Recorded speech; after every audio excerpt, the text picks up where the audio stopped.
I honestly don't know how to describe this game. Journey is one of those games that is supposed to make you feel small in an unknown world, with a clear yet abstract objective. The world you dropped in is beautiful, desolate, filled with a lot of temples and ruins of the great civilization that once ruled this place. Journey's tale is dense, with a lot of unforgettable moments, like sliding down the slopes into the old passage as the sun sets. This is just one of the light moments, but there are also moments of danger when you uncover an ancient security system of these alien-like worms and a discovery of what only can be described as weird hybrid birds that carry you sometimes and guide you in the desert, all backed by a perfectly timed musical score. Playing Journey felt like I was in control of a Pixar movie. The game begins with your character, a robed and bescarfed humanoid, waking up in the desert. In the distance is a mountain with a gleam of light at its summit. And that's it. That is the setup. In that moment, the title Journey is made crystal clear and your objective: get to the mountain. Or maybe go to the mountain. The story is fleshed out as you continue through silent cutscenes that depict the history of the ill-fated civilizations whose lands you are exploring. But as it is told wordlessly, it also retains an air of mystery and awe, mixed with a little confusion, which is what I hate about this game. What's the point of creating this massive world with a lot of temples, ruins, statues of massive monsters that once roamed and ruled this place, and decide to try explain everything with a bunch of hieroglyphics? Ooh, I got that first try. The backstory is there for you to discover as well, and it's highly intriguing, but it's clear that the focus is on, you guessed it, the journey itself rather than the reasons for undertaking it. On your quest, you progress from chapter to chapter, encountering a pleasantly varied smattering of gameplay styles. Some chapters are linear and tightly scripted, while others are relatively open, gating you into a larger area that can be explored at leisure. That was sick. Okay, I'm about to lock in. Absolute cinema. Now, this is my personal interpretation of the game, and it might be the same for some others too. The journey is the journey through life, from birth to death. From the beginning, we're just told we need to reach the peak of the mountain. Why? We don't know, we just have to. Symbolically, this is like aging. We arrive as a falling star in the desert, symbolizing our birth. There are many tombstones around the desert, and you notice along the journey too. Their location and how many there are in a spot is symbolic too.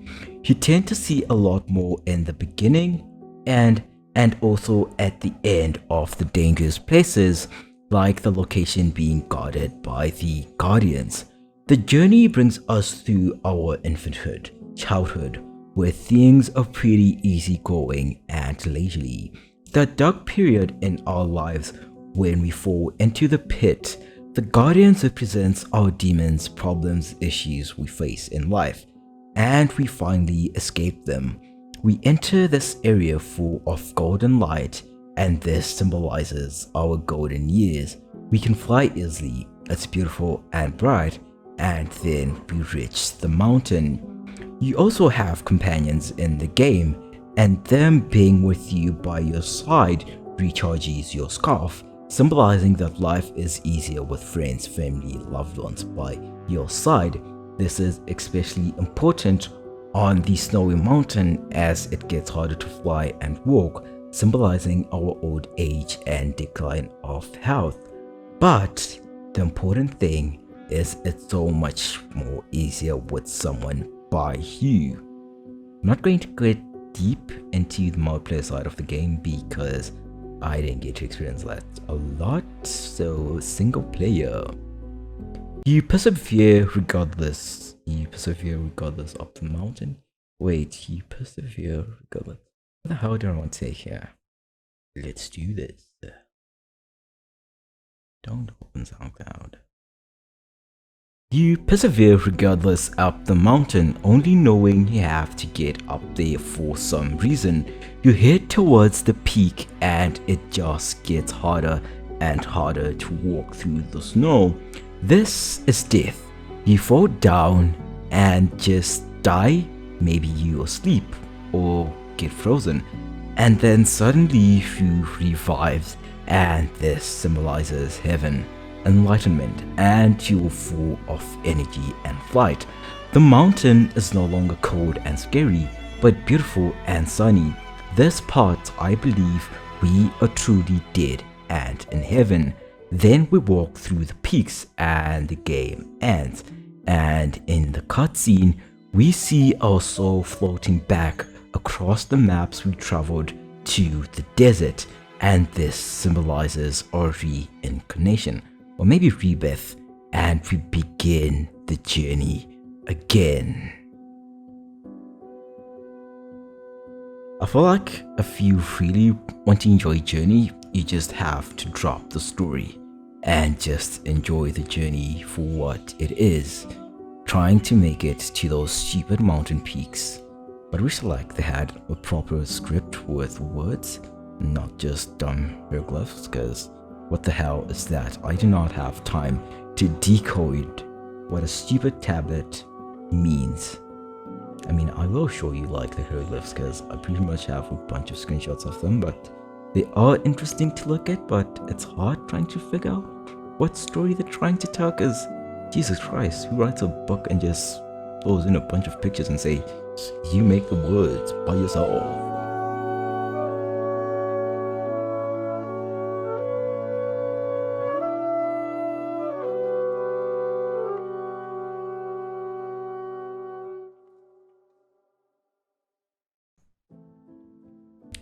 I feel like the best part of Journey is exploring the open world you are put in. From the early desert valleys to the snowy slopes of the mountains, simply moving through each area is a joy, largely because of the game's painterly look with strong earth tones and a cartoonish but mature style. The environments are full of picture-square dunes glittering in the sunset, crumbling ruins of ancient machinery, and overwhelming vistas in the distance. Wonderful small details abound, like the trails left behind as you glide across the sand. Wonderful small details abound, like the trails left behind as you glide across the sand, as do large details like the immersive draw distance that lets you gaze out over the rooftops of a long dead city. And Journey is technically polished as it is artistically accomplished. The solid frame rate never dips even during scenes of great activity, and the game is filled with impressive shaders, post-processing, and other bells and whistles used to great effect. Jumping and floating forms the core of the gameplay. The almost angelic animations of the protagonist fit perfectly with the floaty controls. Normally in a game that involves platforming, floaty controls would be a negative, but here they create a uniquely exhilarating sensation. Holding down the jump button allows you to fly and glide for extended periods of time. As you progress through the game, you gain the ability to jump higher and glide further. This feels natural from the get-go, and before long, you'll be a master of your environment.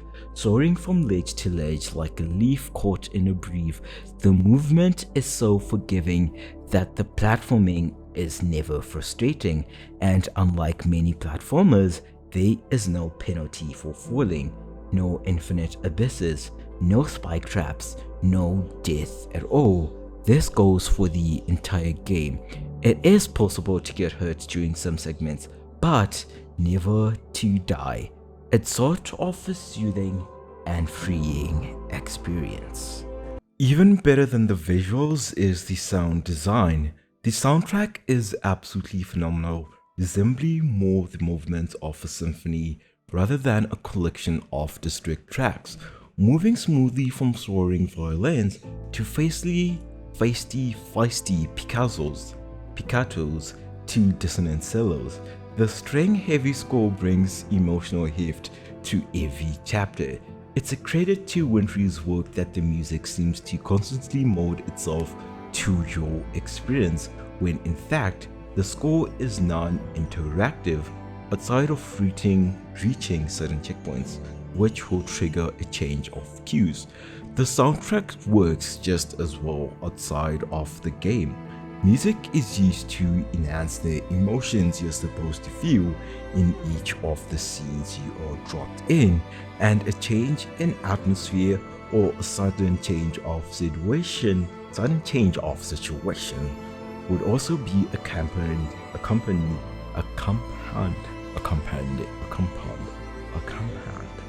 I hate my tongue. I think we all know what I'm trying to say, so a sudden change of situation would also be accompanied by a sudden change in music. I found this really fun.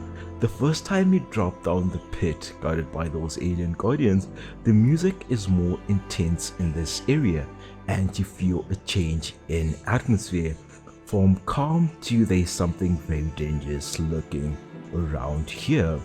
The gameplay and gloomy. Seems like everything has changed. Cause remember, like the last few ones was a white light, now it's dark. That does also not sound good.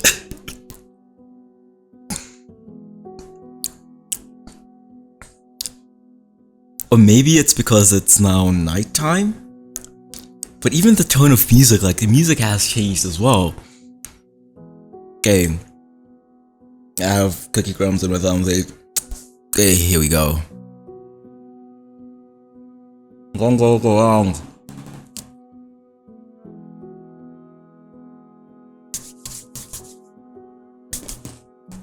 Here we go. This can be good. Okay. Why do they have those creepy statues? What are these things? I don't like it here. Cause those things look. Oh, and there it is. Okay, what is that? What the hell was that? I said it. I like how easy it is to know what's coming because the music tells you everything. Notice how the music has changed to like, it's more intense now. I don't like the look of that.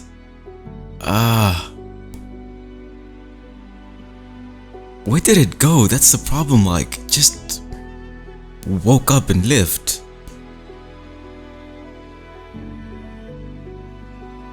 Did I activate it? Oh, I can hear something. There it is. Not creepy at all. Definitely not creepy. I don't like how this just turned into a horror game. Wait, maybe they're friendly. Okay, maybe I'm just being... But nah. And...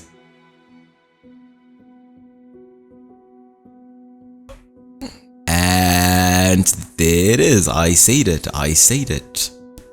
So I'm guessing it's not supposed to detect me. I found another thing here. These guys. What am I supposed to do? That doesn't really explain a lot, but I'm guessing that's the fish thingy. Those are my people. So did they kill all of us? Who made them? Makes you really wonder though. I don't know where it is, so you just have to be cautious. I hope another one doesn't wake up, because that would be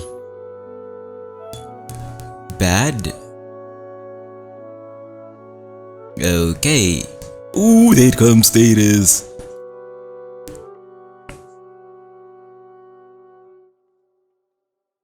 Oh my days, they're right there. And they're circling the same spot. Nice.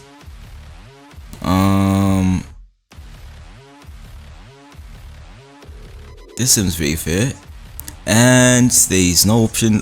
You know it. Whoa. Okay, they've spotted me. They have spotted me.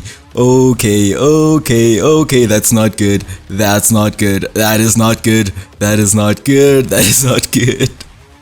Can I make it? Will I make it? Will I make it? Ooh. Like, they do like clutch, clutch, clutch. Why couldn't they like surround the whole entire place with stuff like this? So I'm guessing this is like a shield that protects me. Suck it, nerd. Definitely wasn't scared there. Definitely was not scared. Come on. Get me out of here. I wanna leave. It's not fun. It's not fun here. It's not fun here.